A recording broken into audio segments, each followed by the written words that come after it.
ఈరోజు మీరు ఈ స్టేజ్లో ఉండి ఇంతమంది మీకు ఆపర్చునిటీ ఇస్తానని వచ్చినా, ఇంత హిట్ కొట్టినా, ఇంత మంచి పేరు వచ్చినా, ప్రజల్లో ఇంత గుర్తింపు వచ్చినా, ఈ సందర్భంగా మీరు ఎవరికి థ్యాంక్స్ చెప్పాలనుకుంటున్నారు, లేకపోతే ఎవరి వల్ల మీరు ఈ స్టేజ్లో ఉన్నారనుకుంటున్నారు?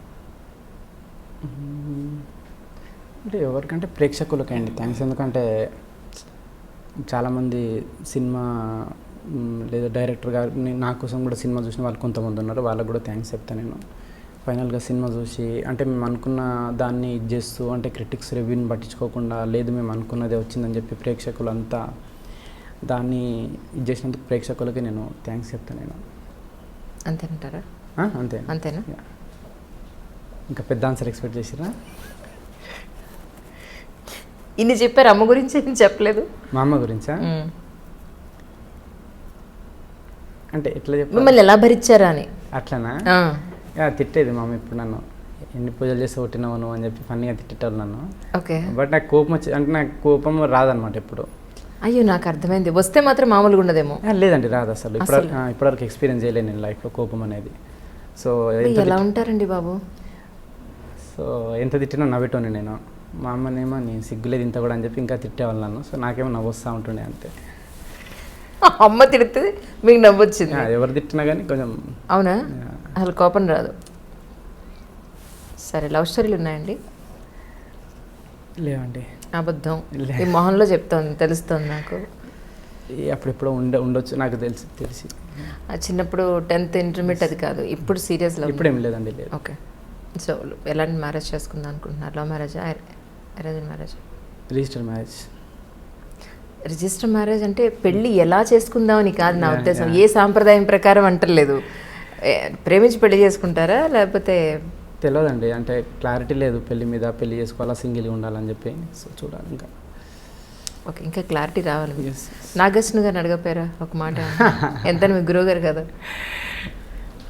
అప్పుడప్పుడు జోక్ చేస్తూ ఉంటాడు మరి ఇక పెళ్లి సంబంధాలు అది ఇది అని చెప్పి.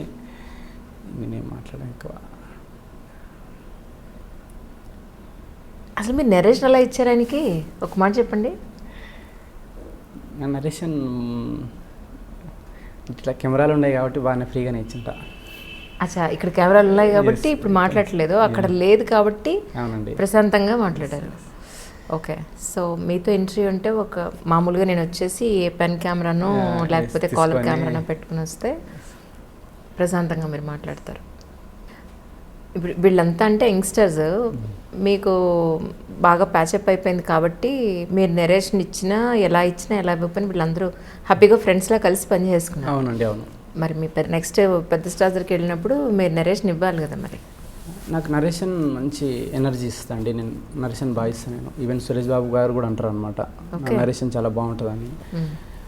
నరేషన్ ఇచ్చేటప్పుడు తెలియదు నాకు, ఎక్కడ లేని ఎనర్జీ వచ్చి చెప్పేస్తాను అనమాట. నేను ఇలానే ఎమోషన్ లేకుండా, ఎలాంటి ఎక్స్ప్రెషన్ లేకుండా లేదు హిట్ కొట్టామండి మేము అన్నట్టుగా వాళ్ళు కత్తి పెట్టి పొడి చేశారండి, అంతే పాటు చచ్చిపోయి ఇలాగే చెప్తారా? లేదు, మాకు బాగా ఎనర్జీగా ఫన్నీగానే ఉంటుంది. మీకు ఒకసారి ఇస్తాను నరేషన్ తర్వాత. సరే, అసలు మామూలు విషయం ఏంటి మీతో నరేషన్ వినాలంటే? శుభ్రంగా కడుపు నిండా భోంచేసి కూర్చుని అప్పుడు నవ్వడానికి రెడీగా, ఎస్ మేము రెడీ, మాకు ఎనర్జీ వచ్చిందన్నట్టు కూర్చోవాలి మీ దగ్గర.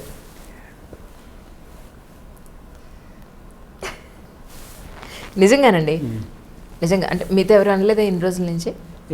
మీరు ఇంత తక్కువ మాట్లాడంటారు బాబు నువ్వు అని చెప్పాను, ఎవరు అనలేదు మిమ్మల్ని?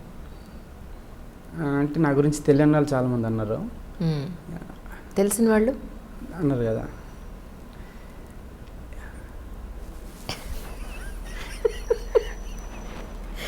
నైస్, రియలీ అండి. బట్ కానీ సినిమా చూసిన వాళ్ళందరూ కూడా నిజంగా కంటిన్యూస్గా అయితే నవ్వుకున్నారు. బట్ ఆల్ ఓవర్గా జస్ట్ అందరూ ఫీల్ అయింది ఏంటంటే, అరే బాబు స్టోరీ ఏం లేదు, బట్ కాకపోతే సరదాగా నవ్వుకోవడానికి వెళ్ళాలి ఒకసారి సినిమాకి అని చెప్పాను. సో మీరు అనుకున్న పర్పస్ అక్కడ సాల్వ్ అయిందని నేను అనుకుంటున్నాను. నాకు అర్థమైంది అదే ఫ్రమ్ ద బిగినింగ్ నుంచి కూడా. మీరు చెప్పేది ఏంటి అంటే నవ్వుకోవడానికి మాత్రమే తీస్తున్నాము ఇది. యా, కానీ ఇంత సీరియస్ పర్సన్ అంత నవ్వే సినిమా తీశారంటే చాలా ఆశ్చర్యంగా ఉంది. సో ఏం చెప్తారు? సరే, ఈ సందర్భంగా నేను ముగిస్తాను. ఎందుకంటే మీరు మీ పర్సనల్ క్వశ్చన్లు అడిగినా ఇంతే మాట్లాడతారు, సినిమా గురించి అడిగినా ఇంతే మాట్లాడతారు. కాబట్టి ఇక అట్లీస్ట్ ఈ సందర్భంగా ప్రేక్షకులందరికీ ఏం చెప్తారు చెప్పండి. థ్యాంక్స్. అంటే థ్యాంక్స్ని అసలు లేదు చెప్తాను నేను అదే ఈ సినిమాని ఆదరించినందుకు థ్యాంక్స్ చెప్తున్నాను అందరికీ. వావ్, నాగార్జున గారిని ఒకసారి నన్ను తీసుకెళ్ళరా ప్లీజ్, ఒకసారి నన్ను తీసుకెళ్ళరా, ఒక్కసారే ఒకసారి ఆయన దగ్గర తీసుకెళ్తే. మీరే నన్ను ఇంటర్వ్యూ చేయలేదండి ఇప్పుడు?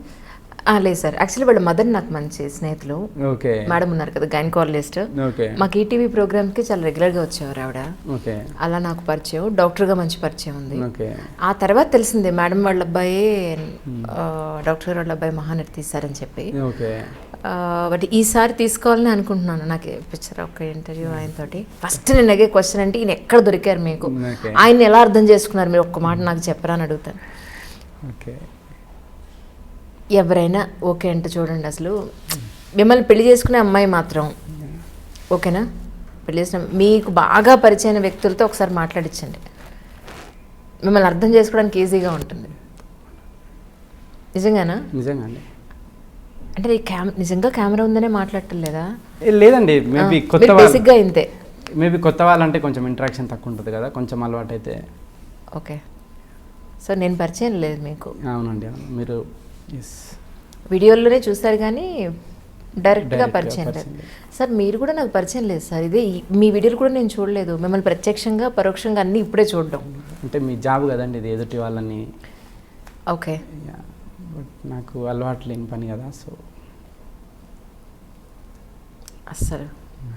అస్సలు నేను మిగతా ఇంటర్వ్యూలో ఇస్తారు, నేను ఇప్పుడు చూస్తాను. వాళ్ళు ఎక్కడెక్కడ చెప్పండి, నేను మిగతా పాటు వస్తాను. ఇప్పుడు అక్కడ ఎలా మాట్లాడతారో చూస్తాను నేను ఇప్పుడు. డెఫినెట్ ఇక్కడ మాట్లాడుకుని ఉండి అక్కడ మాట్లాడినట్టు నేను చూడాలి. అవును, సుమగారు షో బాగా చేశారు, మరి ఇక్కడ మాట్లాడడానికి మీకు ప్రాబ్లం? ఆడుతూ పాడుతూ సరదాగా ఉంటే మీకు పర్వాలేదు. లేదండి, అక్కడ యాక్చువల్గా ఏమైందంటే అది నేను దానికి వెళ్ళొద్దు అనుకున్నాను. నేను వెళ్ళిన ఫస్ట్ షో అది. అంతకుముందు నాగేశ్వరికి చాలాసార్లు చెప్పిన, నాకు ఇంటర్వ్యూస్ ఇవన్నీ చాలా ఇబ్బందిగా ఉంటుందండి, మీరు అయినా నేను మాట్లాడిన ఎవరు చూడరు, మీరు మాట్లాడుతున్న కొన్ని వ్యూస్ వస్తాయి, జనాలకు తెలుస్తుంది అని చెప్పి అన్న. బట్ నాగేశ్వరికి తర్వాత ఈ క్యాష్ ప్రోగ్రామ్కి వచ్చేసరికి ఏమైందంటే అది కరెక్ట్గా రిలీజ్కి ముందు పడుతుంది అది షో, కంపల్సరీ 4 కావాలి. నేను మానేస్తే మొత్తం నేను మొత్తం షో క్యాన్సిల్ అవుతుంది. నేను చాలామందికి ఫోన్ చేసిన, అక్కడికి నరేష్ గారికి చాలామందికి ఫోన్ చేసిన, సార్ మీరు వెళ్తారా అని చెప్పి, వాళ్ళని పంపిద్దామని చెప్పి. బట్ ఎవరికి కుదరలేదు. అది కాకుండా ఏమైందంటే నవీన్ ఉంది కదండి, నవీన్ ఒక కుక్కని పెంచుకుండు అనమాట. వాడు వచ్చి 12 years. ఓకే. చనిపోయింది అనమాట వాడు. అయ్యో. సో నాకు అంతకుముందు 1 week నుంచి నవీన్ ఏడ్చుకుంటూనే ఫోన్ చేసేవాడు, మా అమ్మ ఇట్లా నా డాగ్ చనిపోయింది అని చెప్పి. చాలా వన్ గొంతంత ఇదైపోయింది, చాలా డిప్రెస్ అయిపోయింది నవీన్. అయ్యో. తర్వాత నవీన్ కూడా లేదు మమ్మ నాకు ఎనర్జీ, నేను చెప్పిన నవీన్ నువ్వు పోతే అసలు ఇంకెవరు అవసరం లేదు, నువ్వు మాట్లాడిస్తావు కదా అని చెప్పి. లేదు మమ్మ నాకు అసలు ఎనర్జీ లేదు, నేను మాట్లాడేది కూడా కష్టమే అంటే, అప్పుడు నేను వెళ్ళి మరి ఇక మేబీ సినిమాని ప్రమోట్ చేసే భాగంలోనే ఏందో అట్లా మాట్లాడేసిన. నేను ఫోన్ చేశాను నవీన్ పోల్సెట్టి గారికి. చేశారా? 1 week అండి, అసలు ఫోన్ పక్కన పడేస్తున్నానండి, అంత ప్రోగ్రాంలు పెట్టారు మా వాళ్ళు. ఒక్క 1 రోజులు ఆగి మేము ఇంటర్వ్యూ చేద్దామండి అన్నారు. అసలు ఓకే, ఇప్పుడు మీ చేత రికమెండేషన్ చేయించుకుంటే నేను ఒక మాట చెప్తాను. నేను చెప్తా, ఐ డ్రీమ్లో ఒక ఇంటర్వ్యూ ఇవ్వండి. తప్పకుండా. ఏమైనప్పటికీ మీకు మంచి మూవీస్ వచ్చి మీరు అనుకున్నట్టుగా ఏదో మీతో ఎంత సరదాగా మాట్లాడినా అల్టిమేట్గా you did a great job. మంచి ఆపర్చునిటీస్ రావాలని, కమర్షియల్గా మంచి హిట్ అవ్వాలని, మీకు పేరు రావాలని ఐ డ్రీమ్ నుంచి మేము అందరం కోరుకుంటున్నాం. Thank you so much sir, once again.